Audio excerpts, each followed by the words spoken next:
fantastic. I can't, yes, not that switched on. I can't tell you what a great pleasure and thrill it is to be here tonight. So thanks to Katie and to the committee for inviting me over.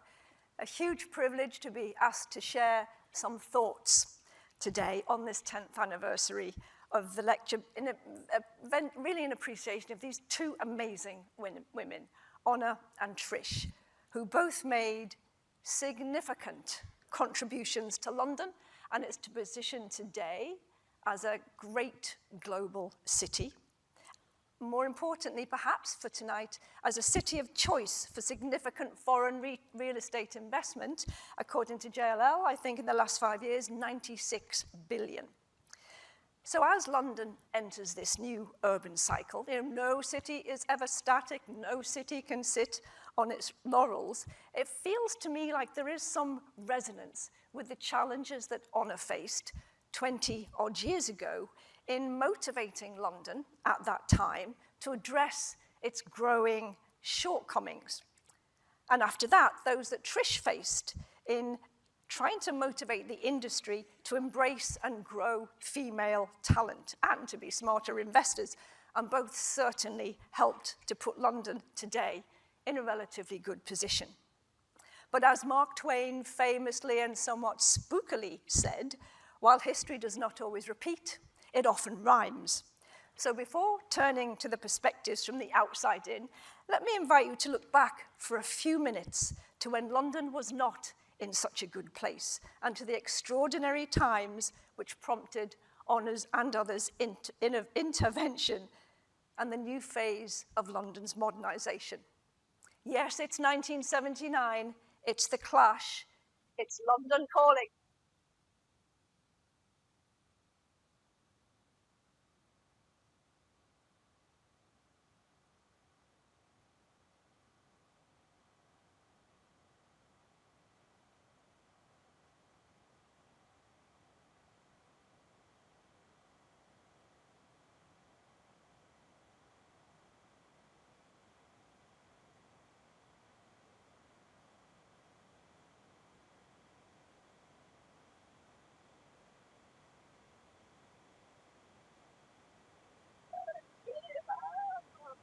So hey, was that not an era-defining anthem, reflecting a nation on edge? There were strikes, disorders, a challenged democracy, and the shadow of global conflict. And 40 years on, after the BBC used this as a sort of wartime anthem, it was recycled as a message about political and social shift, with London absolutely central.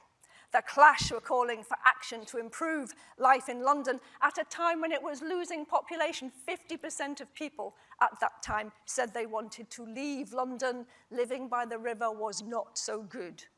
The city needed resetting. The call was for a new formula. And I guess it was, to an extent, Big Bang that actually brought in this new formula. Not quite how the Clash had envisaged, but certainly one resulting in the establishment of the city as a leader in global financial services, and of course the influx then of capital, and indeed new buildings to the skyline. You know, it was a period of immense energy, and the addition of Docklands proved both the potential for London to extend its economic core, and of course, the idea of regeneration. But even this formula was not enough to save the capital from threats to its status. By 1990, London's position was waning. Its brand was weak, its vision of itself blurred, and its primacy as a world city beset by negative publicity. It was time for more reinvigoration and probably for a more complex formula. Honor was amongst a handful of experts, some of them certainly here in the room, who knew what London needed to do to reassert its global position and to capture the attention and the capital of international investors, knew what message London calling would have to give so it could compete in an ever competitive world for world city status. Well, the concerted efforts of London First, and to be fair, lots of other initiatives at the time, began to take hold. And the headlines from international media by the mid-1990s clearly were showing that the perspectives from the outside were getting better. 1994, the South China Morning Post, an invasion of Asian capital. 1996, the Straits Times, property prices take off in swinging London. 1997, the Wall Street Journal, and perhaps a little prophetically, after the initial struggles, Canary Wharf singing a new tune. We were entering cool Britannia. London, of course, has endured a lot since then, but the lessons of cooperation, innovation, agility, branding, and city management, they were rules set for cities around the world. So if Honor was a visionary and helped to activate London, Trish was an exemplar of female talent and achievement. Named Industry Person of the Year in 2019, she was extraordinary mentor of people. She was a champion of women, a tireless promoter of young, talent, exceptional people who are now vital to London's international signature. So in 1990, RICS women members, anyone want to guess percentage? Okay, it was 5% women members. Now it's about 18%, so I'm told. But of course, it's not the only show in town. There's many other great initiatives, as Real Estate Balance, WIRE, ULI, Women in Leadership, Women in Property, and a ton of corporate initiatives, all supporting the push. Young talent, female talent in real estate today is prodigious, and how fantastic to see so many of you here tonight. And humblingly inspirational are the amazing women who have given this lecture in the past. And again, many here this evening, and I am humbled. And I look back at the flow of topics, really through this last decade, shows how still relevant they are today. The role of London, planning, new towns, education, leadership, trust, each connecting to each other, each giving London energy and a boost to its success and its status. So hold these themes while we ask ourselves, 3 decades on from London's modern rebirth, and as it enters this new cycle, what are the perspectives of those looking from the outside in? Because it is their ongoing confidence that's essential for London to meet its challenges and to meet its ambitions. In short, foreign capital needs to be sure about the operational model underlying London, and as Honor might have put it, London needs strong urban muscles to actually face the heavy lifting that's coming its way. So with this in mind, my research colleagues and I asked a number of international investors, real estate investors, about how they perceive London. Now, this wasn't about strategy or cost of money or inflation or any of those detailed things, but rather about the fundamental qualities that qualifies London for their attention. To be clear, these were soundings. It wasn't supposed to be a scientific survey. Am I knocking on this a bit? Oh, okay, I can hear knocking. Trying to get out from Canada. I can say that it wasn't a scientific survey, a guide really to a selection of active London investors about the ground rules of city success and their advice on how to maintain it. What emerged was a series, surprising really, of enlightening, provocative, and heartfelt views with common themes many will be familiar to you today, but with some surprises and a genuine interest in and concern for London's future. So really it was about a kind of sense check, I guess. Look, if London is at an inflection point and it needs international capital, is London listening to what these people say from the outside in? What does it need to do to ensure the flow of investment? Because as one contributor put it, London often offers what it wants, not always what the investor needs. So these views sort of ripple through today's comments in the form of quotes, not assigned, that was part of the deal, but that highlight specific concerns while giving some advice, and a huge thanks to all of the companies on the screen and others who didn't want to be named, who participated not just willingly, but thoughtfully and enthusiastically to these big questions about London's future. So let's cut to the chase, and where most conversations began, with London's strengths. What makes London work? Well, it was agreement across the board. Enduring attributes are simply these, unequivocally: the depth and breadth of the property market, its transparency, the rule of law, liquidity, stability, language, centrality, all of that stuff that we know and love, very well recognized. But the interesting thing was, as one investor put it, you know, it's easy to underestimate all that until you go to competing markets and see how small and opaque they actually are. So the perspective is generally of a London that remains unrivaled as a core target, unassailable as a city heading towards 10 million people, 5.5 trillion of property assets, and the confidence is well reflected in a host of surveys produced from the outside in the form of international competitiveness indices, something JLL knows a lot about, which consistently rank London top or near to it in this global system of increasingly competitive cities.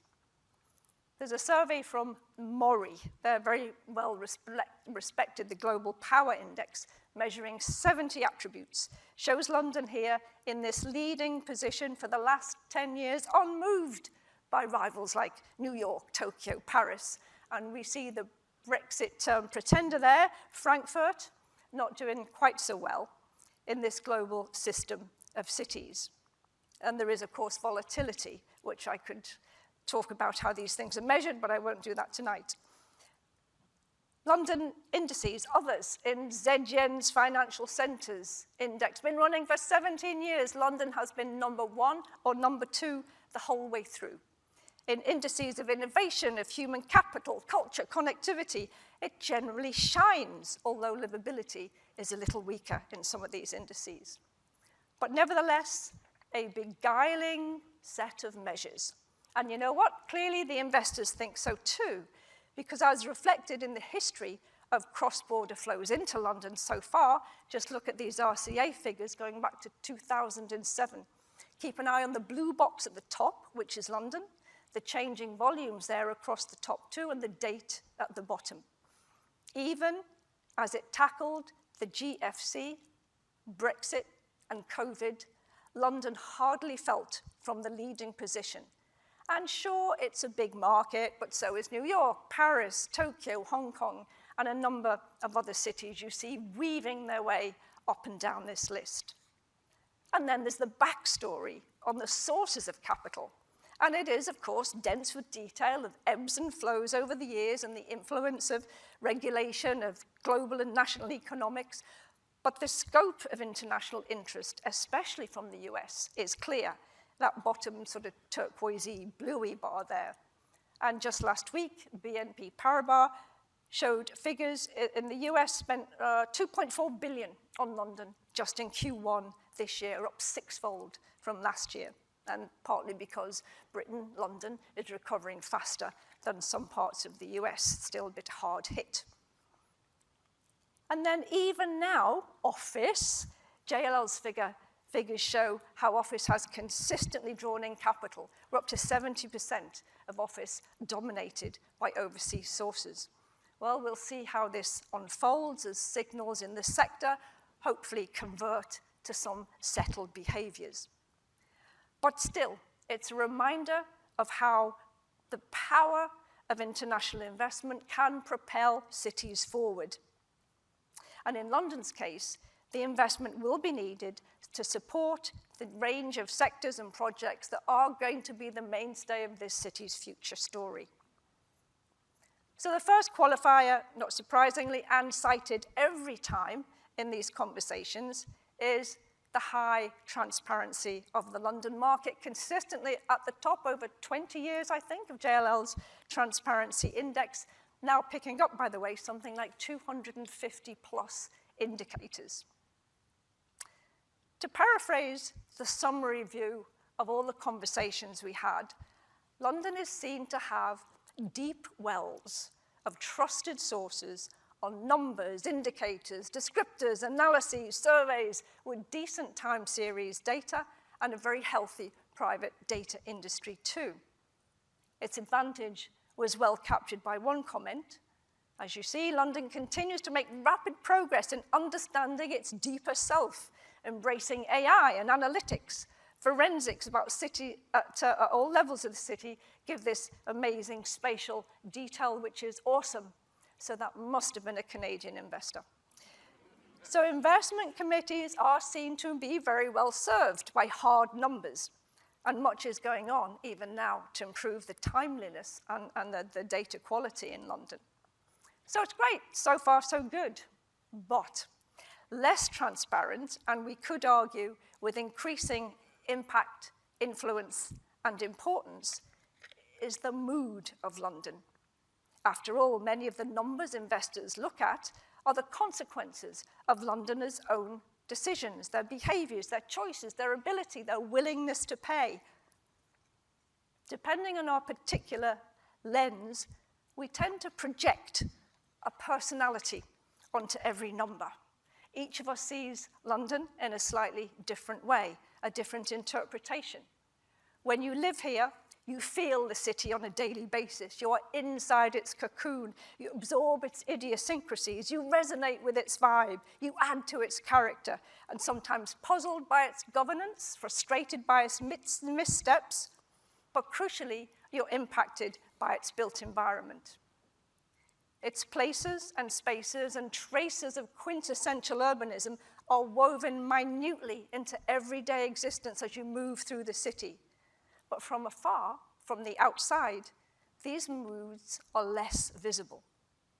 But the metrics of mood do matter. It's a powerful theme, echoes again of London calling. Think awareness of social impact, of protest, of changing values, of geopolitics, of climate, and as Liz Peace reminded us last year, of trust in governance. It's a complex topic, frankly, with very differing views for investors on the likely impact on real decisions. But it's a kind of fascinating sort of real estate zeitgeisty thing that I'm quite sure you won't have heard the last of. So when thinking about NIMBYism, environmental concerns, providing affordable housing, this interaction between people, politics, principles, and place really will be crucial.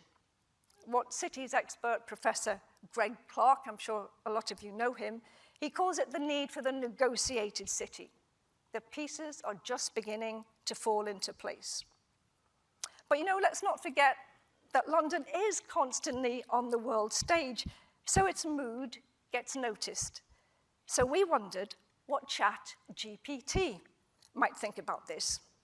So we asked it, and the answer that came back was really rather poetic. People weave through streets with weary eyes, their varied moods a transient shifting guise. Some carry burdens, some with laughter glow. In London's pulse, the spectrum of emotions flow. Move over William Blake. But certainly, that spectrum of emotion is palpably acute in connection to housing. The positives in our soundings, while strong, began to get a bit shaky, mentioning the challenges. And this topic, as you would guess, was anchored in every conversation and evoked a range of reactions with a strong and consistent view that delivery is impeded by lack of policy consistency, confusion, and delay.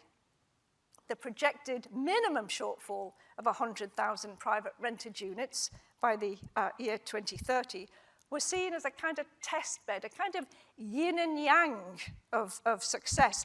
The shortfall is the negative for Londoners, but the opportunity should be positive for the investor. And as you will have seen in the recent mayor's speech, he's going to deliver 40,000 council homes by the end of the decade. Well, I'm sure we'll all find out a bit more about the mechanism he's going to employ to achieve this, it will certainly be one to watch. But in London, though, this worry is still that it's just so overwhelming, and it freezes the policy solutions needed to enable scale action. As one commentator put it, there is a lot of heat, but little light. The problem is so large, so long-term, that the answer will have to be in small initiatives. How do you eat an elephant? One bite at a time. Now, look, while scale is vital for most investors, urbanists are beginning to argue that mega project mentality and large-scale development is old cycle, difficult to fund, difficult to deliver, often not suited to the emerging morphology patterns of the city, or to new cycle needs of speed, flexibility, agility, certainty. But I can tell you that the evolution of land use patterns in London was seen by the investors we spoke to as critical to its competitive future. They said it needs to evolve further, to double down on land to accommodate new market geographies, to fill in those gaps with specialist industry zones, new growth centers, more resi, of course, logistics hubs, and in particular, the coordination and optimization of public land. So the 10 billion or so potential investment set out by Opportunity London do map out some of these market geographies and where they can take advantage of London's special sort of spatial strengths.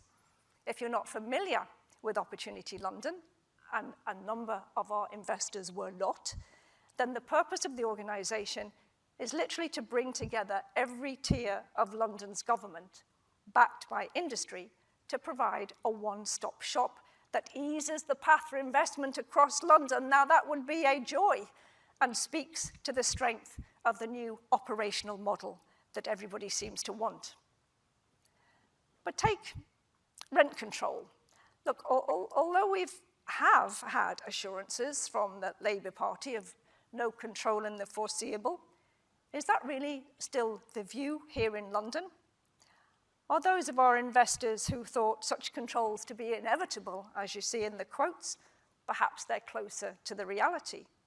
Were it to happen, opinions varied on potential impact, but in all cases, this is being permanently assessed on the radar. On the radar, too, was some wariness about the potential for surprise measures of further increases in mandated affordable housing ratios. And then you peel back the layer again, and what you get student housing.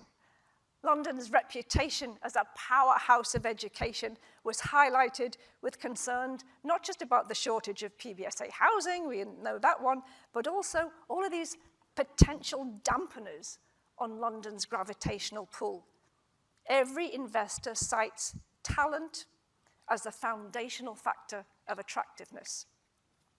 And as reported a few months back, restrictions imposed on international students threaten to dampen the UK economy, with the number enrolling from overseas apparently falling by a third this year.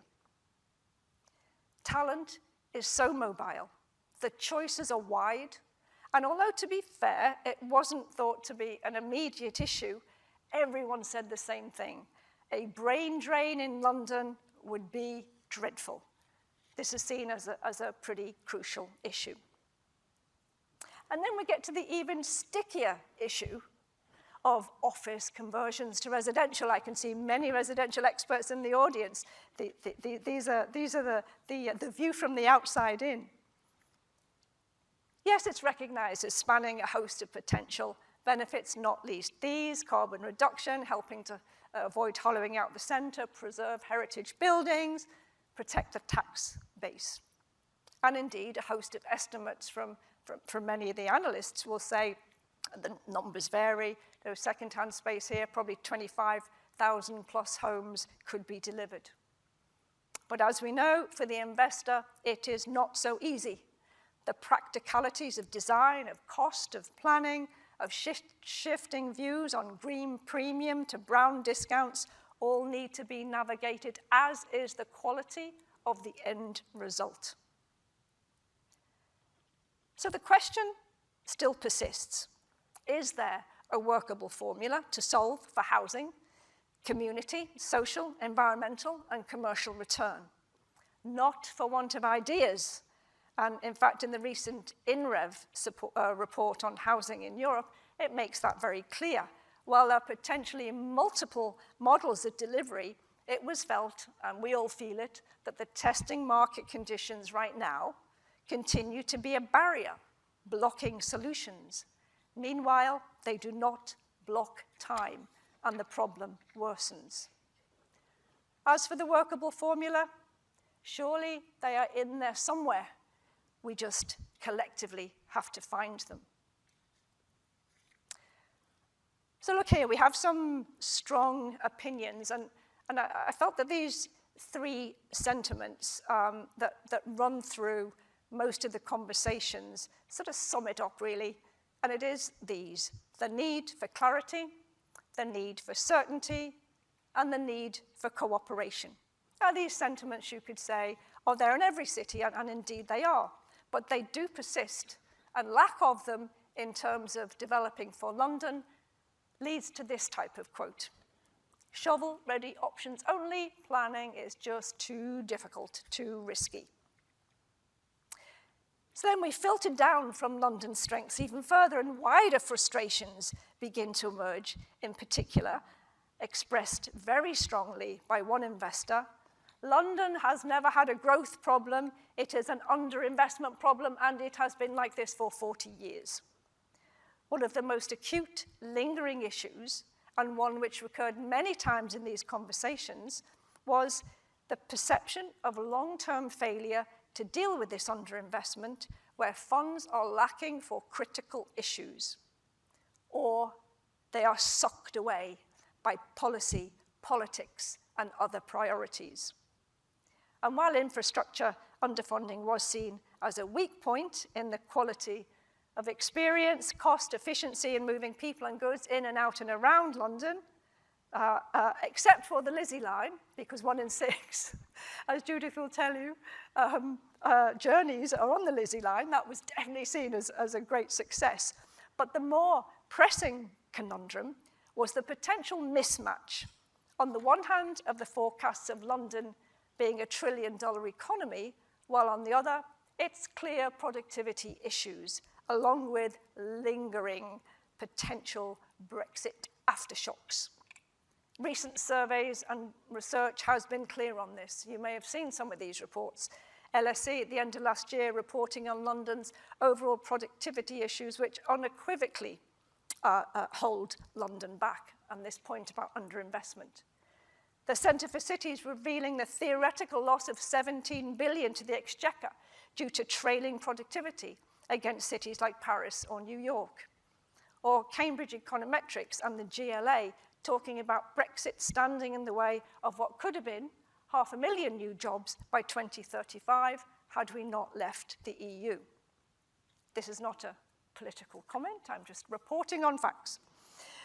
So Brexit was really interesting, actually. Thoughts on Brexit were just incredibly wide. As you can see, some thought, well, Europe hasn't taken full advantage yet anyway. To the worst was avoided, to the worst is yet to come. A piece by Robert Shimsley in the Times at the outbreak of the Russian-Ukraine war said, it's the end of Brexit illusions of a new direction for global Britain. But the soundings agreed that what is not an illusion for London is the ability it has to innovate. As we enter the new cycle, London needs to be at the leading edge of all these new economy sectors. The possibilities are substantial. London's position in the innovation indices you recall from earlier reminds us that London is in a good place, and data here tells us we have a head start. Major momentum in life sciences, climate tech, digital, alongside all these other really traditional strengths in creative and financial services. And this discussion on innovation inevitably led us back to Canary Wharf, which you will recall in the headlines earlier was singing a new tune back in 1997 and it's now working on a full opera. It was described by one investor as a kind of petri dish of new cycle thinking, a place for new economy sectors to potentially thrive. Another suggested it could and should be a global showcase of reinvention.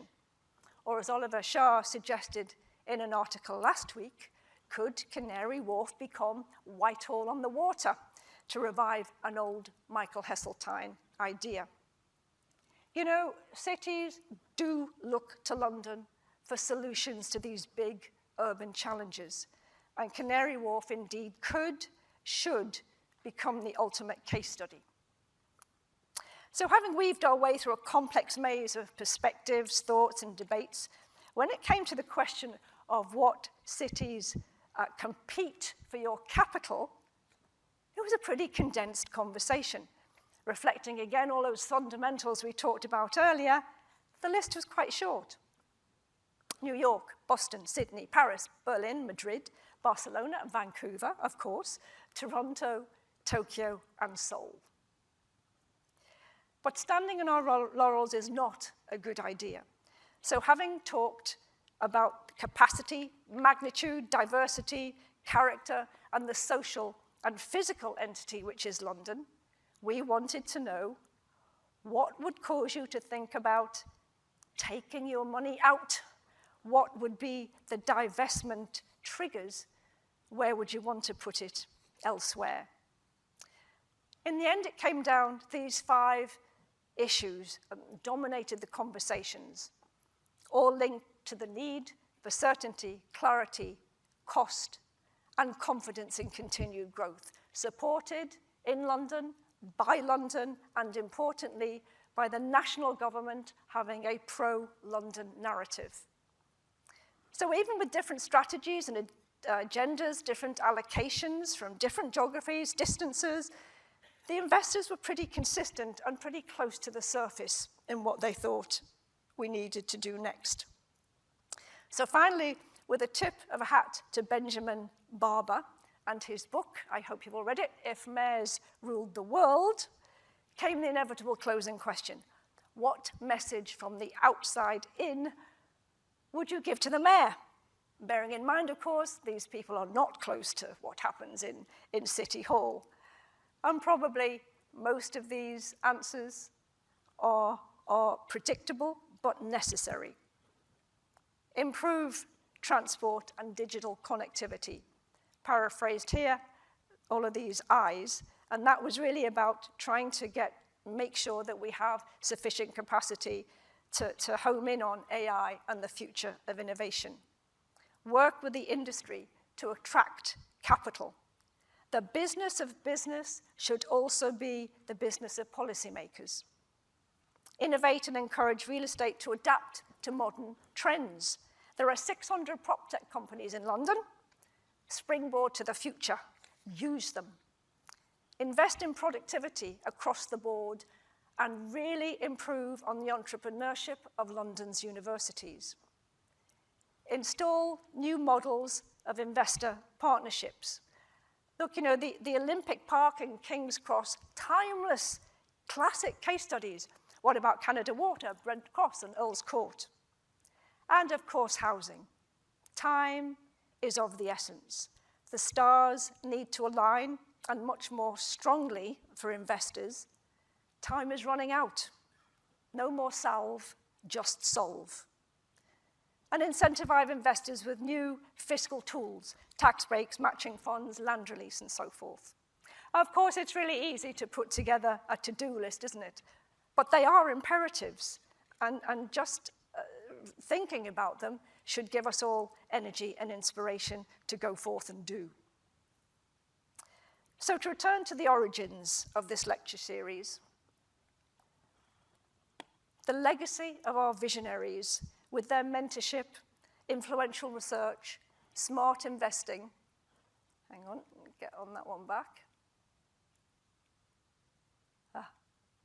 Okay, it should light up. With smart investing, it is this endless, powerful sparks that make London, London. And it creates this enormous energy that is constantly crisscrossing these urban synapses, which, if encouraged and supported, will unleash even more potential for London and certainly potential for real estate in this next cycle. Honor and Trish both answered London's call. Now it's up to all of us to help successfully deliver a new message. Thank you.